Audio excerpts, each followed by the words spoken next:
talking Major League Baseball, yes, on a Football Friday. There is a lot going on. A full slate of Major League Baseball games tonight, Saturday, and Sunday, and a lot to determine who's actually going to make these wild card rounds here coming up at the end of September. And I say this too, and I mean this. There's money to be made here in the late months of August and September in Major League Baseball. I understand why we turn our focus over to the NFL and college football next weekend in week number 0, but this is fun, man. October baseball is awesome, but in order to get to October, you still got to make it through the half month here of August and all through September. Things are going to change a lot. Like if we're looking at the leaders here in Major League Baseball in these divisions, the American League. How about two teams with 72 wins right now, the Baltimore Orioles and the New York Yankees? They're fighting for that division supremacy. The winner is going to get home field advantage. The loser is going to be in that wild card round. You take a look at the Guardians, a 4-game lead over the Minnesota Twins and a 6-game lead over the Kansas City Royals. Out there in the AL West, the Houston Astros, a 3-game lead now over the Mariners, when the Mariners looked like they were in full control of this division, now feeling like they're in free fall mode, and also looking at the Houston Astros winners of 8 of their past 10 games. The National League, the Philadelphia Phillies, resurrected once again, a 7-game lead over the Atlanta Braves, and the New York Mets, 9 games back now in the East. The Milwaukee Brewers have a 9-game lead over both the Reds and the Cardinals. Then the Dodgers out there in the contentious NL West. Dodgers, a 2-game lead over the Diamondbacks and the Padres. Dubbsy, I was just telling the people out here, it's going to be wild over the final parts here of August and September, not only watching who's going to win the division, but who's going to wind up in those wild card spots. There's a lot on the line, a couple of intriguing series coming up, especially in the National League there. A lot on the line. We've already seen a couple of new faces in new places. You highlighted my Dodgers, Donnie. I'm very bullish on where we sit right now, but taking a look at the wildcard spots there, the Diamondbacks, they've been playing some fantastic baseball. Obviously, they've got the pedigree, they've got the experience. The Padres have been fantastic over the last month. And then for the Braves, I know it's a strong series up there against the Giants. Didn't get it done last night, but they're still sitting as the third choice at minus 330. So the playoff push continues. In terms of the National League, Donnie, there's a couple of teams that stand up for mine, but in terms of the teams chasing on the outside looking in, the Mets, Giants, and the Reds, who's been the standout for you and who has the weapons, maybe the depth to take them? You know what's interesting about the New York Mets, because we were writing them off, and we were led to believe under Steve Cohen that they were just going to buy themselves a World Series championship. All the money in the world, go out and pay players. It didn't work out in their favor. So they sort of torn it down, and the expectations dropped for the Mets, but the team camaraderie certainly didn't drop, and they're playing much better baseball. So there is a chance for me that the Mets, if they can hold it together, can make a climb. That's going to depend on what the Atlanta Braves do. So if we are looking at the wild card watch here, Dubs, in the National League and some of the price points associated with it, you take a look at the NL West first and foremost. You look at this. To make the playoffs for the Diamondbacks, they're a minus 2,200 price. This was a team that was floundering around through the months of April and May and the early parts of June. And we're saying, like, when is this team going to wake up? When are we going to see the team that made a run into the World Series last year, knocking off the Philadelphia Phillies? They're here now. You take a look at the San Diego Padres. They're a minus 3,000 price to make the playoffs here. This was a team last year that you were expecting big things out of, and the year previous where the Philadelphia Phillies had knocked them out on their way to a World Series. This team has gotten hot at the right time. Yeah, they lost Juan Soto. Oh, no, they're not going to be a good baseball team. There's a ton of talent left on that roster. And then you take a look at the Atlanta Braves, who I've been saying all along that they were always going to make the playoffs. It looked like they were even more of a shoo-in, let's just say a month and a half ago before they had that sort of downturn. But they're still a heavy favorite, Dubs, at a minus 330 price to get in. And then you're looking at the underdogs here right now. If we're looking at the FanDuel Sportsbook, the Mets, as I just talked about, with a chance to maybe beat the Atlanta Braves, Dubs, plus 360 price, the Giants at plus 680 price, and the Reds off the board currently at this point. So if we look at the top 3 teams, I do think those teams all make the playoffs. The Diamondbacks, the Padres, and the Braves. The New York Mets, they got a little bit of work to do, but I don't think it's out of the realm that they can't make a run into it. And also, that San Francisco Giants point when we covered the game with them winning yesterday, they're 1-2 punch, Dubs. Fantastic if they can get into that wild card round. And you look at the Mets, Donnie. I mean, they've got the Marlins coming up here this afternoon. In terms of strength of schedule, they have a decent little run towards October there. So they're going to have to make up a bit of ground, but certainly have the arms, I guess the offense, you could make the argument there as well. Jose Quintana, I believe he's getting the start later this afternoon. Severino's been strong. Guys like Manea, they're probably going to have to step up. And that's the difference, Donnie, when we're trying to attack the teams that can make a significant push towards the playoffs. It's all about depth at this time of year. You've got to be finding that momentum. And no surprises, every ball club is going to go through their struggles. The Yankees have seen it. The Dodgers have seen it. And for the Mets, I'm still banking on that upside. And you still get a decent price. Yeah, we'll see if they can climb back into it. As you point out, depth does matter here. You can't start your pitcher every single day down the stretch to pick up victories. Those third, fourth, and fifth starters really have to help you out here in the dog days of August. If we flip it over here on the wild card watch for the American League, Yankees and the Orioles, one of those teams is going to be in. One of those teams is going to be a wild card. That's why they're listed off the board right now. But how about this? Shout out the AL Central representing here with the Twins and the Royals. Look at the price points here. The Twins, minus 1,300. The Royals at a minus 144. But you do have some teams creeping around, which includes the very talented Boston Red Sox at a plus 188 price. If you would have asked me at the beginning of the year and you told me the Guardians, the Twins, and the Royals would all make the playoffs, I would have thought, Dubbs, you were crazy.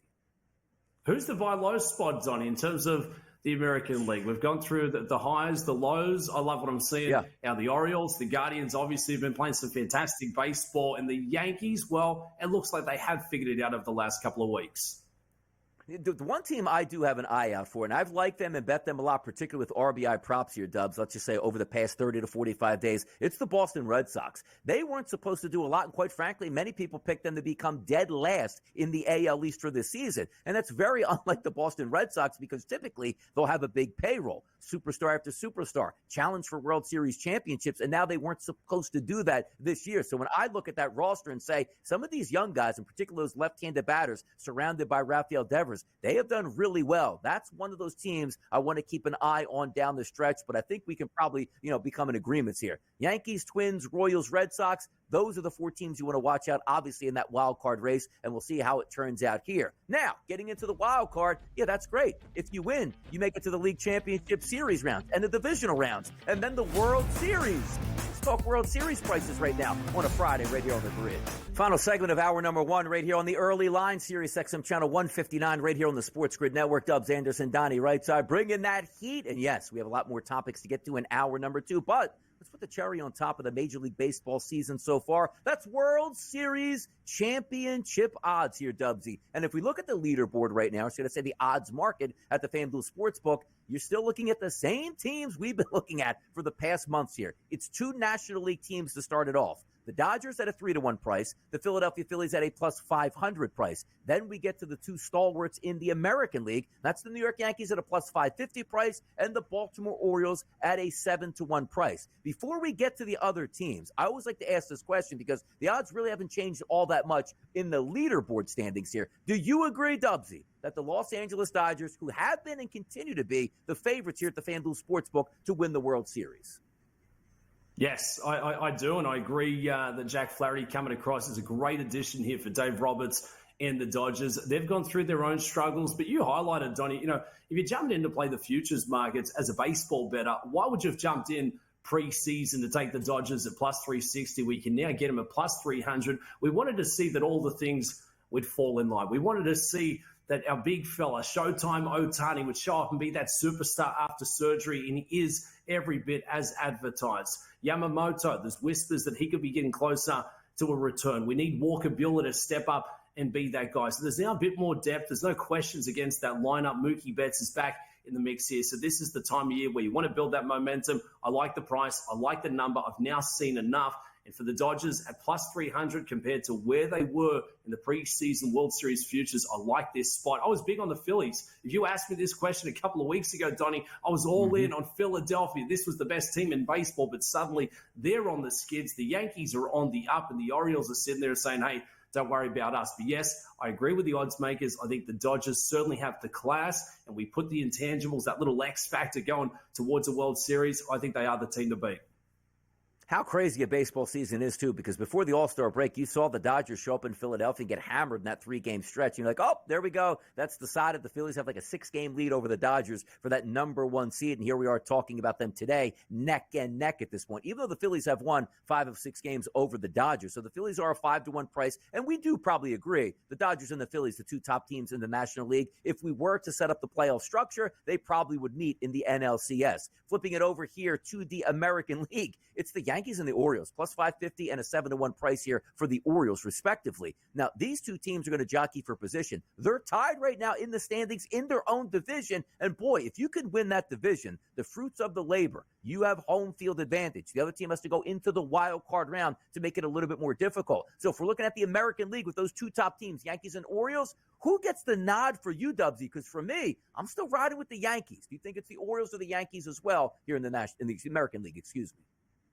I'm still wrong with the Yankees there as well, Donnie, but it's not so much of what I have seen. It's what I expect to see going towards the next couple of weeks here. I do think they're starting to find their stride. I love Hill. I know it's been a bit of a mixed bag for the rookie, but I think he could be that guy coming in for the Yankees as they look for that depth. You've got the likes of Carlos Rodon, Nasty Nestor, I should say there. So for the arms, they've got to be a bit more consistent. The offense looks to be finding stride, and they probably need Giancarlo Stanton to be the Giancarlo Stanton that we're used to seeing. We all know Aaron Judge, Juan Soto, a couple of superstars in the mix there, but they're going to need 3rd, 4th, maybe Rice could be the guy up top there as well. So I'm all in on the Yankees coming out of the American League, but certainly looks to be very competitive up top of the table.